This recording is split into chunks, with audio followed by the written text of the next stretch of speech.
¿Qué pasa, hombre? Bienvenido a Ya Responde, esta nueva sección que va a haber en el canal, donde vosotros me preguntáis y yo respondo.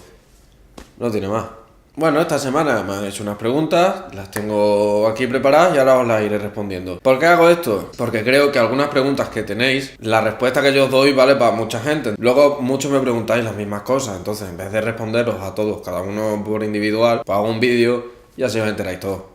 Más fácil. Recordad que no tenéis que olvidar suscribiros al canal si os mola este tipo de contenido y dejaros el like cuando os terminéis el vídeo y veáis que interesa. Y compártelo con tus colegas. Ahí al botoncito de compartir, pum, directo. Tienes en la descripción todos los enlaces y todas las cosas estas típicas que hacen falta. Y bueno, pues atentos que esto empieza ya. Ahora nos vemos después de la cortinilla.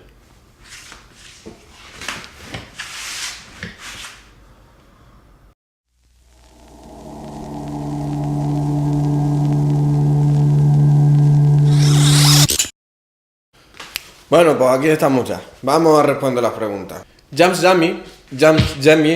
Jaime, no sé cómo se pronuncia tu nombre, me hace una pregunta doble. Pregunta que me hace es la siguiente: ¿a qué volumen más o menos orientativo debo poner el beat y la voz principal en una mezcla y qué volumen general final debe tener un track? Vale. En la mezcla siempre se procura que los picos de la mezcla de voz más instrumental queden menos 6, ¿vale? Los picos, para que tenga 6 decibelios de headroom para el máster. Entre la voz y la instrumental va un poco, en parte en gusto, en parte según veas que va necesitando la mezcla. También dependiendo del protagonismo que le quieras dar a la voz. Y la segunda pregunta que me hace es: ¿usarías un limitador como el Soft Clipper en el Master Channel junto al Master Final? Y bueno, sí, realmente. Bueno, sí, realmente, claro, sí, siempre utilizo un limitador para prevenir de los picos, tipo Brickwall, más que otra historia. Alejandro Al 98 me pregunta cómo mezclar bien el bajo y el bombo para que pegue bien duro. Bueno, Alejandro, te voy a dejar aquí un vídeo y lo vas a ver, ¿vale? Ahora nos vemos. Vamos a utilizar la técnica del sidechain, ¿vale? Es una técnica que se utiliza muchísimo en electrónica para hacer el bombeo de la instrumental y que los instrumentos bombeen, ¿vale? Pero aquí lo vamos a utilizar para que cada vez que suene el bombo, el bajo se baje un poquito. Entonces, ¿cómo se hace esto? Se hace igual con todos los programas. Entonces, yo me cojo el bombo y el bajo y los voy a poner solos. Y lo que voy a hacer es, al bajo le voy a poner un compresor. Vale, entonces este compresor solo va a funcionar cuando suene el bombo. Entonces yo lo que tengo que hacer es enviar una señal a ese compresor, ¿vale? Entonces envío al sidechain y el compresor aquí le pongo que va a entrar un externo, ¿vale? Entonces si yo ahora le doy, ¿ves? No hace nada, ¿no? Pero ves que se ilumina aquí como una señal, ¿no? Vale, pues entonces ahora lo que tendría que hacer es setear el compresor. Lo vamos a poner bestia para que se note. ¿Ves cómo baja? Vale, lo estoy haciendo muy bestia, ¿vale? Pero es una manera. Si lo puedo suavizar.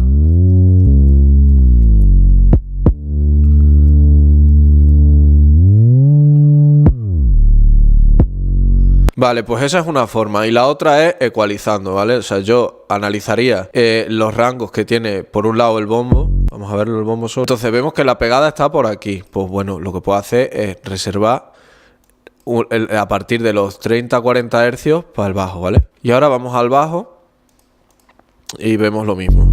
¿Veis que está mucho más por aquí? Entonces pues reservamos esa zona y bajamos un poco. Vamos a hacer unas ecualizaciones que sean complementarias, ¿vale? Si aquí tengo 50 hercios levantados, aquí debería bajar por los 50 hercios, ¿vale? Y entonces ahora mismo deberían encajar mejor. Vamos a verlo en solo los dos.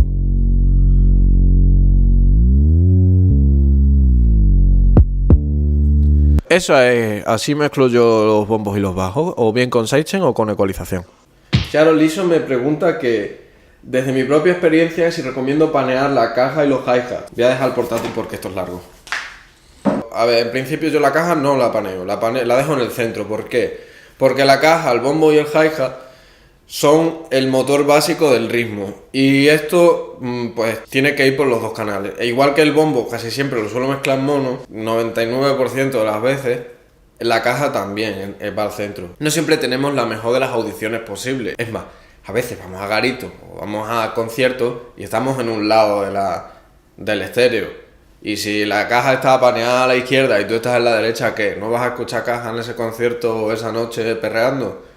Pues si es reggaetón estás jodido si no escuchas la caja. En cuanto a los hi-hats sí que se suelen panear a veces, van al centro y hacen algún eso. En trap se hace muchísimo. Y bueno, en rollos como rock, pop y cosas así, cuando una batería es acústica, no eléctrica, el hi-hat se panea siempre. Y luego por otro lado me hace una pregunta que me parece bastante interesante, que es la siguiente: ¿se puede o se debe mezclar con auriculares? Y aquí te respondo: yo a veces mezclo con auriculares, pero, tienen que ser unos auriculares específicos de mezcla. Estos son los AKG 702 y son unos reference headphones, ¿vale? Reference headphones, pues, mi inglés.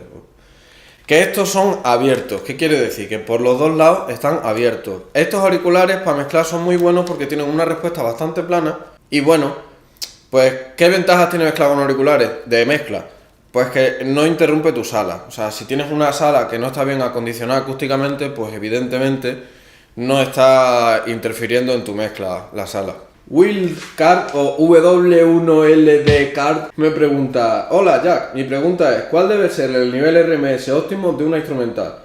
Y una vez mezclado con las voces. Vale. El nivel óptimo de RMS tampoco es una cosa que sea una ciencia o una cosa que haya que poner determinada, porque el RMS depende mucho de los géneros, ¿vale? Por ejemplo, dubstep tipo Skrillex y estos tienen un RMS de -3. Estamos hablando del máster, que eso es una brutalidad. Yo normalmente suelo trabajar entre unos -4, -8 en el máster, en el máster. Pau me dice: buenas tío, me gustaría saber tu opinión sobre la formación de producción musical, ya sea de ciclos de grado superior o público o cursos privados. No sé si cursaste algo de este estilo o si actualmente estás al caso del tema. A ver, te cuento, yo no he estudiado producción, ¿vale? No he estudiado nada de producción. Yo todo lo que he aprendido aquí lo he aprendido por mis propios medios, a través de gente o viendo tutoriales. Yo lo que estudié fue técnico de sonido y luego hice un curso especializado de Audio Engineering Diploma en una escuela de aquí de Madrid. Entonces yo no he estudiado producción ni estoy al corriente de los ciclos de producción. Sé que hay varias escuelas, pero no sé si son buenos, si son malos y tal. Como no lo he hecho, no puedo informarte de esto. Pero que sí te voy a decir es una cosa, y es que cuando te busques una escuela de producción, no te la busques por el renombre que tenga la escuela. Infórmate muy bien de los profesores y sobre todo del género en el que estén enseñando a la gente a producir, porque luego puede ser que tú quieras hacer Deep House y no te enseñen Deep House, te enseñen Techno o te enseñen Electro. Bowlers de Pain me preguntan que ¿cómo sacar la nota en la que va el beat para que el autotune funcione correctamente? Bueno, pues así. Bueno, y lo de sacar el tono, pues yo normalmente lo que hago es me cojo y me cargo un piano en la instrumental, ¿vale? Pongo el instrumental a sonar y con un piano voy buscando la escala a mano.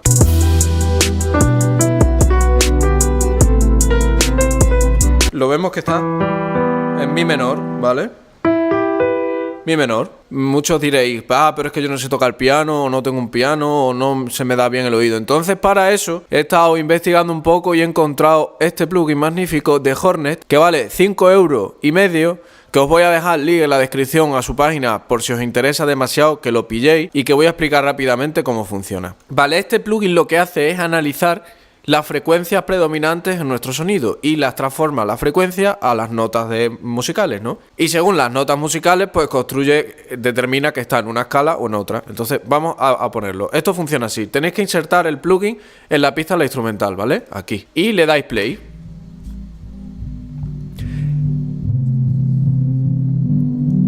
También he de decir una cosa. Para que funcione bien, hay que dejarlo que escuche bastante de la instrumental, como un par de minutos.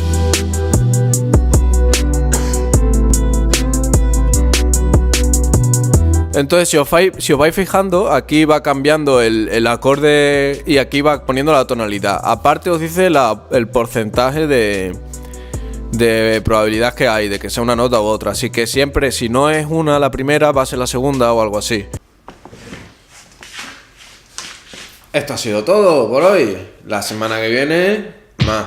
Si todavía estás viendo el vídeo, al favor, hombre, suscríbete, dale a me gusta y vamos ahí, que esto crezca y me cago en la puta. El año que viene, tendencias aquí en el canal de Yarre. Así, con toda la fe. Bueno, lo dicho, hasta la semana que viene.